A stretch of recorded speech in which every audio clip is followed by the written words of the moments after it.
My name is Emily, and I was 38 years old at the time. Your vacation home is perfect for our family reunion. We're coming next month, Dad announced. I bought a $680,000 lake house with my money, Mom added. And your sister's kids are staying all summer. You don't use it anyway. I said, sure. Then I changed all the locks, security codes, and gate access. When they showed up with a U-Haul full of luggage, I was standing on my own dock when my dad said it loud and proud, like he was doing me a favor. It was a Saturday afternoon at the lake, early spring. The water was still cold and gray. The air smelled like wet pine and diesel from somebody's fishing boat. I had invited my parents up for one night because I was still trying to be the kind of daughter who keeps family close. My dad leaned on the railing like he owned it already. Your vacation home is perfect for our family reunion, he announced. We're coming next month. I blinked. I actually looked behind him, like someone else might be standing there who he was talking to. Then my mom, sitting in one of the brand new Adirondack chairs I paid for, smiled like she'd already planned the seating chart. And your sister's kids are staying all summer, she added. You don't use it anyway. I felt my throat tighten. Across the deck, my niece was smearing barbecue sauce on the outdoor cushion. My nephew had his shoes on the coffee table. My mom didn't correct them. She never corrected them when it was my sister's kids. She only corrected people when it was me. I could hear the sliding door behind me, the soft click of it closing. That sound made it feel even more real, like I was being locked out of my own life while standing in the middle of it. I didn't explode. I didn't raise my voice. I just swallowed hard and said the first thing my parents had always trained me to say. Sure. My dad clapped his hands once, satisfied. Good, he said. I'll tell everyone to start planning. He said everyone like it was a gift, like my house was a community center. I looked out at the lake and tried to keep my face neutral. My hands were cold even though the sun was out, because what I wanted to say was, I bought this place with my money. My name is on the deed. You didn't find it for the family. You didn't help me buy it. You didn't even ask if I wanted a reunion here. But I didn't say any of that. Not yet. I'm Emily. I was 38 at the time. I lived 2 hours away in the city, and I worked as a broker. I did well. Well enough that people assumed I had endless money and endless patience. I wasn't married, no kids. That part mattered in my family because it meant I was always treated like the extra adult, the flexible one, the one who could be used as the solution to other people's problems. My sister Dana had 3 kids and a husband who bounced between jobs like it was a hobby. She also had my parents' full attention, full sympathy, and apparently full access to anything I owned. For years, I had been the quiet wallet. It started small, a temporary car payment when Dana's SUV got repossession notices, a short-term loan when my parents' furnace died, a just this once deposit for a family trip because everyone was so stressed. I didn't just hand them money, I paid directly. Utilities, insurance, repairs. I was the one who said, just send me the bill. At first, I told myself it was normal. Families help. People get in rough spots. But the rough spot never ended, and the gratitude never showed up. Instead, it became expectation. They didn't ask anymore. They informed. They didn't say thank you. They said, well, you're the only one who can. And every time I tried to put space between myself and their needs, something happened. Some small punishment. A family dinner I wasn't told about. A group photo where I was accidentally left out of the frame. A birthday party at my parents' house where my name was missing from the cake. But my check still covered the catering. I learned to swallow it, to smile, to keep the peace, because the truth was simple and embarrassing. I wanted them to choose me for reasons that had nothing to do with my bank balance. So when I bought the lake house, a $680,000 place I'd saved for and negotiated hard for, I didn't even tell them at first. I wanted something that was mine, something quiet, something clean. It was my reward for years of playing responsible. I pictured calm weekends, coffee on the deck, maybe a friend or two, maybe someday someone I loved. I pictured peace. I forgot my family doesn't allow me to have things that are just mine. The first sign came before my parents ever stepped inside. 2 weeks after I closed on the place, my mom called me during work hours. Sweetheart, she said, like she was about to share a tender memory. What's the gate code? I paused, hand hovering over my keyboard. What gate code? I asked. The gate, she repeated, irritated now, like I was playing dumb. The community gate. Dana wants to bring the kids up there to see it. They're excited. I hadn't given Dana the address yet. I hadn't given anyone the address. How does Dana even know about it? I asked. Silence. Then my mom did what she always did. She turned it into me being difficult. Why are you being secretive? She asked. We're your family. I didn't answer the real question because I already knew the answer. They'd found out because they monitored my life the way people monitor a resource. They watched for upgrades.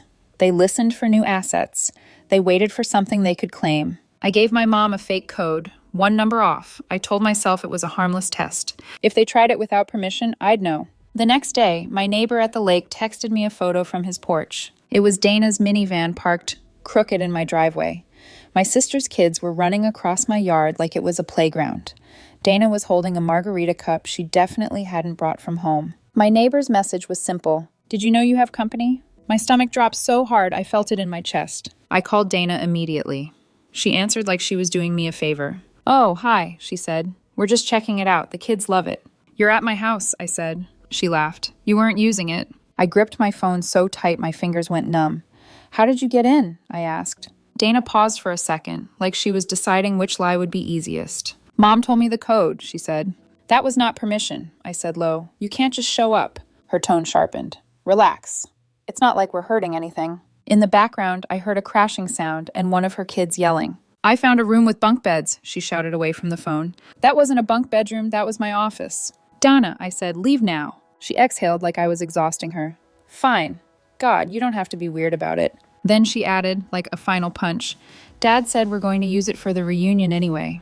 That was the first time I realized this wasn't a misunderstanding. It was a plan. So when my parents stood on my deck that spring day and casually announced their takeover, it wasn't a surprise. It was just bold. And that boldness did something to me. It took all my old excuses, they mean well, they're stressed, they don't realize, and shredded them into something ugly and clear. They realized. They didn't care. They had decided that my life was a shared family resource, like a Costco membership.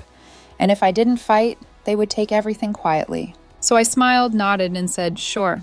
Then I went inside and started making a list. Not an emotional list, a practical one. Locks, codes, gate access, garage keypad, Wi-Fi, security cameras, spare keys I'd hidden under a planter because I thought I lived in a normal world. I knew exactly what would happen if I confronted them up front. My mom would cry. My dad would get loud. Dana would start texting cousins and spin the story into Emily hates kids. Emily thinks she's better than us. Emily won't share. They'd make it a moral issue. So I didn't give them that. I let them keep believing they'd won. And then I quietly removed their ability to take from me. That Monday, I made the calls like I was handling a business transaction. First, I called the locksmith. I scheduled a full rekey for every exterior door, front, back, garage entry, basement entry, even the shed. Then I called the security company and reset every code.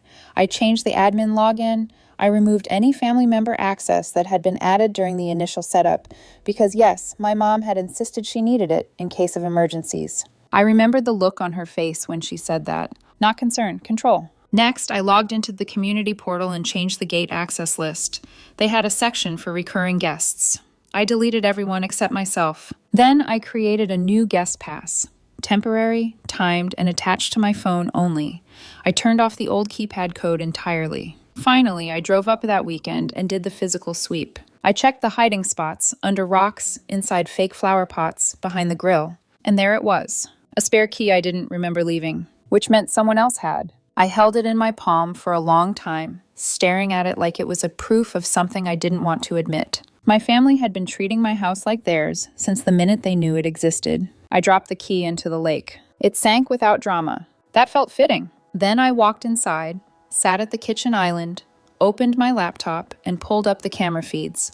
I watched my own empty living room from 3 different angles. It felt strange to feel safer in my own house because I'd started guarding it like an asset under threat. But I did feel safer. For the first time in a long time, I felt like I was making an adult decision that protected me. I went to the fridge and stuck a small printed sign on the inside of the cabinet door where only I would see it. This is not a family resource. I didn't put it up for motivation. I put it up because I knew how easily I could be guilted back into old patterns. I needed a reminder. The family reunion was scheduled for the second weekend of May. I didn't remind them. I didn't mention it. I let them build their fantasy. My mom sent texts in the family group chat. One I usually ignored because it mostly contained Dana's kids' soccer photos and passive-aggressive family values memes. Can't wait for everyone to be together at the lake house. My dad replied with a thumbs up. Dana replied, kids are already packing. A cousin replied, wow, Emily, you're so generous. I stared at that line for a long time, not because it hurt, because it proved my point. They weren't even pretending it was my choice. They turned it into a performance. Look what Emily is doing for us. Generosity was the costume they put on my boundaries. So I stayed silent, and I waited. They showed up on a Friday. I know because my cameras alerted me. I was in my city apartment eating takeout, trying to pretend I didn't care, when my phone buzzed. Motion detected, driveway. I opened the feed. There it was, a U-Haul. A full-size orange and white U-Haul parked in my driveway like a moving truck at an eviction. Behind it, my dad's truck, my mom's SUV, Dana's minivan. And people, so many people. Dana's kids hopped out first, already yelling, already running toward the lake like they were arriving at summer camp. My mom stepped out holding a big tote bag labeled kitchen stuff, like she'd already decided my kitchen wasn't good enough. My dad came around the back of the U-Haul with a clipboard, like he was managing a project. Then my dad walked up to my front door and punched in the old code with confidence. He didn't hesitate, because he wasn't guessing. He believed he owned the right to enter. The keypad flashed red. Denied. He tried again. Denied. Dana walked up, annoyed, and yanked the handle. Locked. She knocked hard. No answer. She tried the side door. Locked. Then she did the thing that made my stomach twist even though I was miles away. She looked directly up at the camera above the porch. She smiled and waved. Like she was being cute. Like she hadn't brought a U-Haul to my house. My dad stepped back and looked around, confused at first. Then the confusion shifted into irritation. I could see it in his posture, chin lifting, shoulders squaring, like the world had made a mistake and he was about to correct it. My mom walked up and put her hand on the door like she could soothe it open. Then she pulled out her phone. I knew what was coming before it happened. My phone started ringing. Dad. I let it ring. He called again. I let it ring. Then Mom. Then Dana. Then my cousin Brent, who I hadn't talked to in a year. The camera feed showed Dana stomping across the porch, phone pressed to her ear, talking fast. I couldn't hear her, but I could read her lips when she looked up at the camera again. What, Emily? My dad walked to the U-Haul and slapped the side of it like he was trying to wake it up. Then he pointed at my front windows. My mom started crying.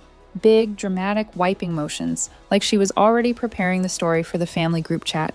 Dana walked to the back of the U-Haul and started lowering the ramp. She started unloading luggage onto my driveway, not because she had permission, because she thought persistence would force compliance. I watched all of it from my phone, my heart beating hard, my jaw clenched so tight it hurt. And then I did the one thing I'd promised myself I would do. I made one clean move. I didn't drive there. I didn't argue through the doorbell camera. I didn't send a long emotional text. I opened my laptop, logged into my bank account, and closed the one channel that had kept them comfortable for years. It was a scheduled transfer every Friday. $1,100, sometimes more. When something came up, it went into my parents' account under the excuse that they were catching up, that retirement was hard, that Dana's kids needed stability. I'd set it up years ago because it was easier than saying no every week. It was the opposite of a boundary. I clicked into the payment settings. My cursor hovered for 1 second. Then I hit cancel transfer. A confirmation box popped up. Are you sure? I stared at it, felt my hands tremble slightly, and clicked yes. Then I went one step further. I removed my parents as authorized recipients. I deleted the saved account information. I made it so it couldn't be restarted with a guilt text. The screen showed, transfer canceled. It was so small and calm, just a line of text. But my chest loosened like someone had cut a rope I didn't realize was choking me. Then I made one more call. Not to my dad. Not to my mom. To the community gate office. Hi, I said. This is Emily. There are unauthorized vehicles attempting to access my property. I'm the homeowner.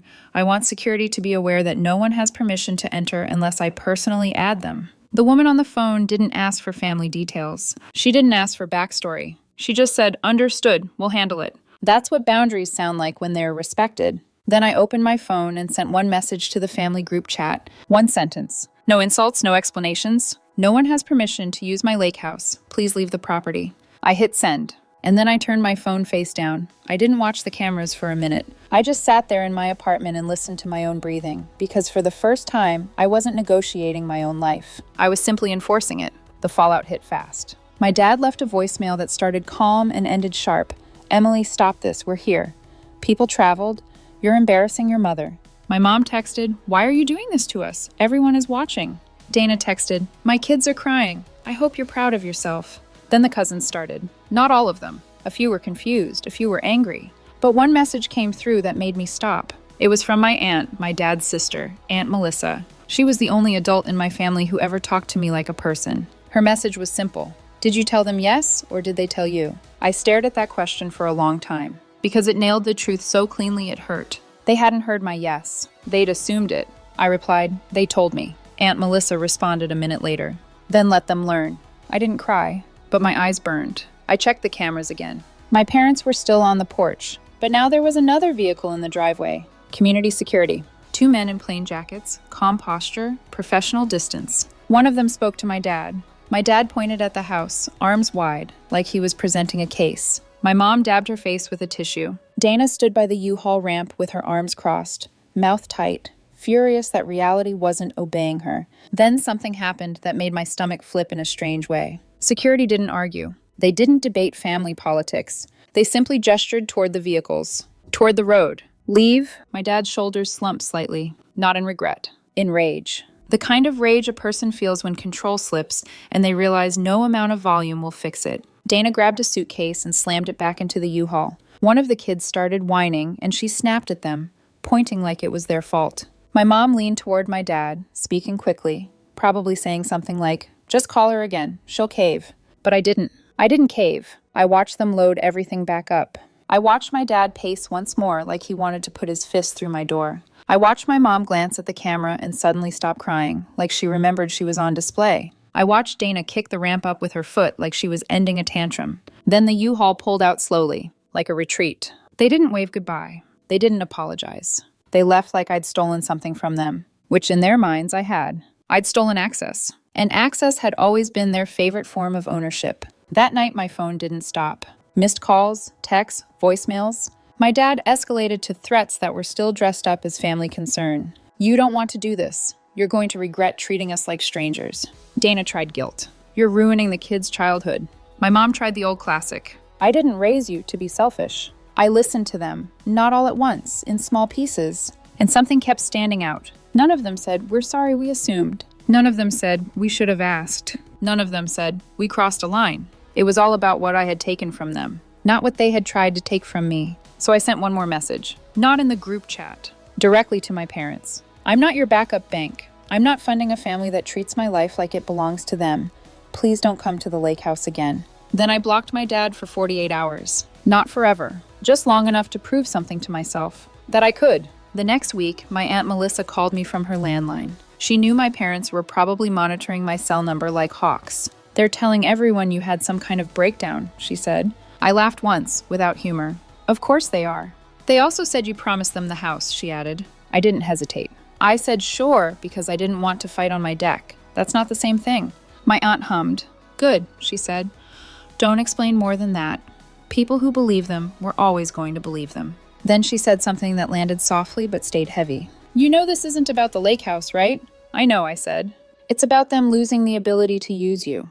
And that was the truth. My parents tried one last move a few weeks later. They didn't show up at the lake. They showed up at my apartment building. My doorman called me downstairs and said, your parents are here. I felt that old instinct, the one that always pushed me to smooth things over. I went down anyway. Part of me still wanted to believe they'd come to apologize. They hadn't. My dad stood with his hands in his pockets. My mom wore that wounded expression she used like armor. My dad said, you're really doing this. I said calm and even, yes. My mom said, after everything we've done for you. I almost laughed again, but I didn't. You didn't do it for me, I said. You did it for access. My dad's eyes narrowed. Then he tried the final angle. You don't have a husband, you don't have kids. Who are you saving all this for? There it was. The quiet contempt. The idea that my life didn't count unless it was structured the way they approved. I looked at him and said, me. Just that. Me. My mom opened her mouth to cry again. I cut it off with the only sentence that mattered. I won't fund a family I'm not respected in. My dad stepped forward like he might argue,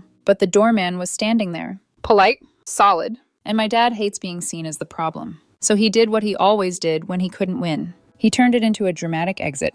You'll be sorry, my mom hissed, like it was a curse, and they left. The consequences were exactly what you'd expect. Dana posted vague Facebook statuses about toxic people and selfishness. My mom stopped liking my photos like that was punishment. My dad told extended family I was being controlled by money, but the bigger consequence was quieter. They actually had to pay their own bills. Dana actually had to plan her own summer. My parents had to accept that they couldn't just announce things and have me execute them. They didn't like it, but they adjusted, because people always adjust when the free ride ends. And me? I started sleeping better. Not perfectly. There were nights I still felt guilty, because guilt was the language my family used to keep me obedient. But the guilt got smaller every time I didn't feed it. A month later, I drove up to the lake house alone. I went on a Wednesday. No holidays, no special occasion. Just a normal day. The air was warm. The water had turned blue again. The trees were full and loud with birds. I parked in the driveway and walked to the front door. And for the first time, I didn't tense up. I typed in the new code and stepped inside. It smelled like clean wood and lemon cleaner. Quiet.